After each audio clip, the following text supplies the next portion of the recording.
Okay, let's continue with the second part of the Cold War. And as we said in the first lecture of the Cold War, that it started in 1945, 1946. And what we had gone over in the other lecture was just how it started, the beginnings of it. Basically the division between the Soviets and the Americans. And I just want to explain real quick the at that time the Soviet communist flag. So remember that the communists believe that everybody needs to work, everybody needs to provide for the farming, for the factories, and so that's why they're communists. So they believe that they believe in the whole idea that everybody has to be working. You're either gonna work in the farm, which is the sickle right here. This is the sickle, or you're gonna build stuff and you're gonna work on the factory, which is a hammer. So that's why the communist symbol is the hammer and sickle. And then the United States is against this idea of government intervening and telling you and running your life. So that's why the Cold War was literally just saying, hey, Russia literally wants the eastern part and wants to control it, but we cannot allow that. There's too many communist ideas there, and that's a danger to our democracy. So that is now the Cold War. It is a battle between democracy and communism, or socialism and capitalism, which is earning money and making money differently, and stuff like that. So raging on, the Cold War continues all over the entire world. Okay, and so literally the entire world starts to take sides. So some of them start saying we're going to join Russia, and others start to say we're going to join the United States. So that's why we started saying, hey, it's dangerous because again, some of the United States was basically buying off all these other countries so that they don't fall, but Russia also started doing the same thing, buying off countries. Mostly all of Asia is uh, is going to fall under communism.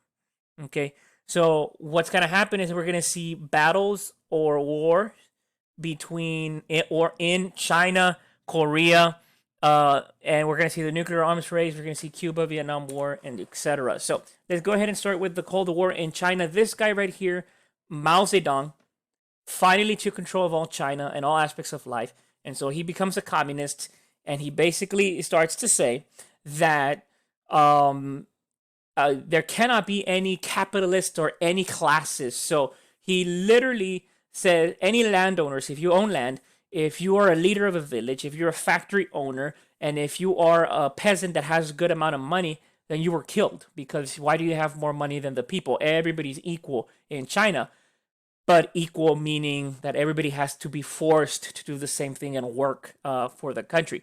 So he believed in re-education to promote communism via books, music, art, and newspapers. So literally indoctrinating them. It's like China this, China that, and we're in control. And actually, China can be considered still communist because of him. To this day, they believe in these things. Family had to obey the state. Children taught to obey the state. Fatherly roles were weakened. So this guy was the main guy. You had to follow him. You have to follow his decrees. There's no liberty. There's no freedom in China. So communism is now present in China. And so he's going to do something similar like Russia did. It's called the Great Leap Forward. So he forced peasants into cooperative farms. Another 5 year planned, and 30 to 50 million people face starvation and death. So this is one of the biggest murders or murders that we've seen in the world. Is 30 50 million people here in China. So China, all communists to this day can be considered that they have to obey the state. If you went to school in China, they would teach you obey the state, obey the state. If not, you're gonna get killed. So that was part of China. You're also going to see the Korean War with these guys right here that you all should know. Korea divided into non-communist and communist, so that's why you have the North and South Korea. North Korea invade South Korea, and then that's when the NATO forces, the ones that said, "Oh, there's a country that fell under communism, we gotta go in." So we go into North Korea. The Chinese said we support North Korea. The United States says we support South Korea. And what ended up happening was just a ceasefire. So really, it stayed the same prior to the war. North Korea and South Korea. That's what we have both today. North Korea basically wants to unite the entire peninsula, but it didn't work well because again, China and the United States got involved. So then they said, nope, let's not continue this. So obviously, you have Kim Il Sung, Kim Jong Il, and Kim Jong Un here, and then this is the president of South Korea, which they tried to make peace last year, and they kind of get along, North and South Korea now, but I'm pretty sure the North Koreans still want their land, the South Koreans. So the North Korea Reds declare war, invades the South by land and sea. So this is also communist dictatorships here. And remember, in North Korea, he's in control. This guy right now. Well, I don't know. I mean, they said he's brain dead right now, but I don't know. They basically posted pictures that he's actually walking around in events, so we don't know anything about that. And then you're also going to have the nuclear arms race. So now Russia and the United States are going to start developing atomic weapons, the first atomic weapons used in the entire world, and the only ones, to be honest, dropped on people. The bombs on Hiroshima and Nagasaki, the one that ended the one that prompted the Japanese surrender. In 1949, then we found out that the Soviet Union, the Russians, had exploded its first atomic bomb. So now we said, oh crap, literally we both have nuclear weapons and we can kill each other off. And then in 1957, the Soviet Union or the Russians start to launch what we call the Sputnik, or the first satellite. This one right here, the first satellite, which is a big morale blow to the United States, because we're like, how come they reach space first than us? And eventually we're going to hear President Kennedy said, we're going to land the man on the moon. And we do. US and Soviet Union started to develop more bombs. And so it basically served as a deterrent. So basically they said, I have bombs, and then I have bombs too. And it's like, you press the button. No, you press the button. And it stayed like that for the entire Cold War. The buttons were never pressed. It just started doing that. So now more and more Americans, and actually everybody in the world, were learning how to prepare in case of an atomic bomb. So families were building literally bunkers under their houses. Okay. And they also started to teach you in school those drills. You know how we have fire drills at school? They would tell you, duck and cover, as they would call it in at that time. So actually, there's a middle school here, United Middle. It has an upstairs and a downstairs, and the downstairs was built during this time, during the nuclear arms race, because they said, just in case an atomic bomb is dropped on us, we can still continue school underground. So they started developing those. Cuba is interesting as well. This guy, Fidel Castro, he becomes the dictator of Cuba. The United States says, literally the island 90 miles away from us, from Florida, turned into communism. Communism is getting really close to us. Let's cut all trade with them. Cuba says, all right, you're getting trade with me. I'm going to go with Russia, and Russia's going to help me. And so that's when we try to do all these things and try to take over Cuba. For example, the Bay of Pigs. Cuban exiles trained by CIA to invade Cuba. This was probably the one that was going to start the nuclear war.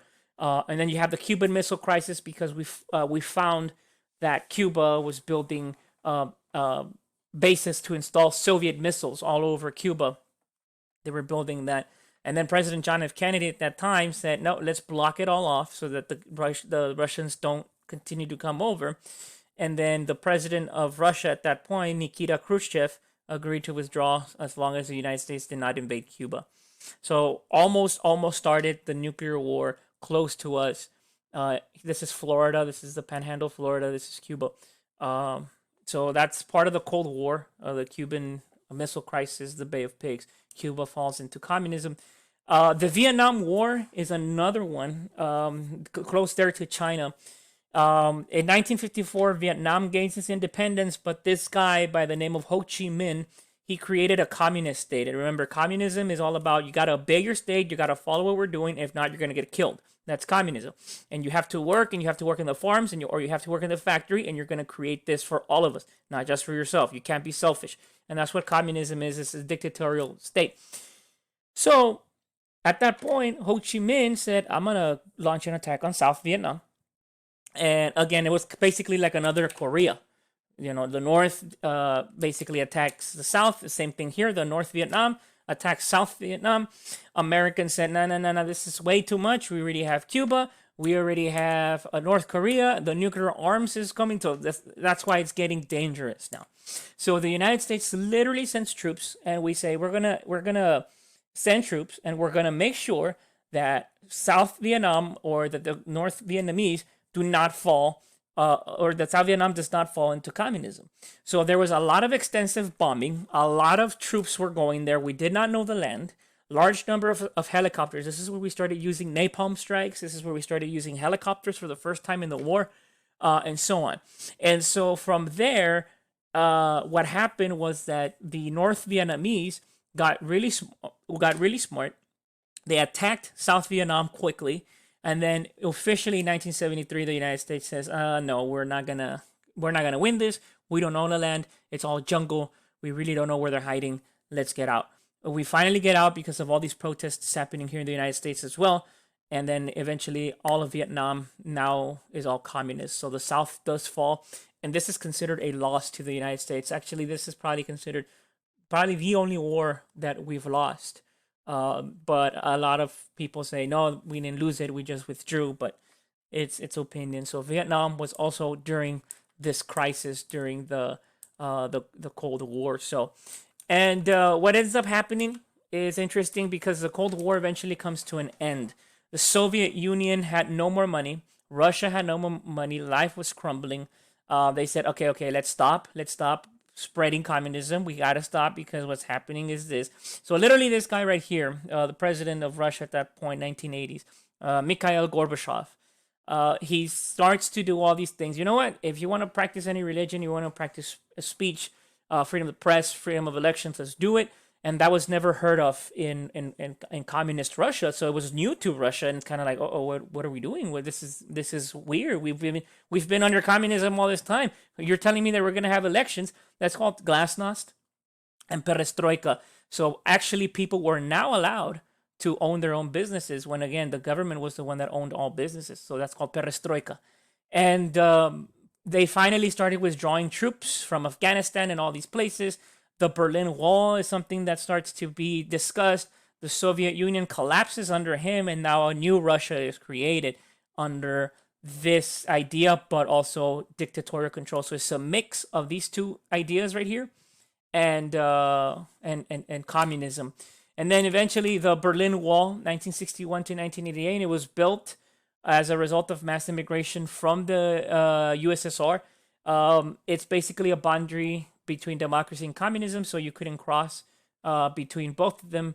Eventually, Mr. President Ronald Reagan, which I believe is the strongest and toughest leader against Russia ever during the Cold War, he says, "Mr. Gorbachev, tear down this wall so that we can reunite Germany officially." 1990, 30 years. The Germany that we have today is there as of right now, 30 years. So the Berlin Wall comes tumbling down. Russia starts to lose this thing. Officially, we consider the Cold War a victory for the United States.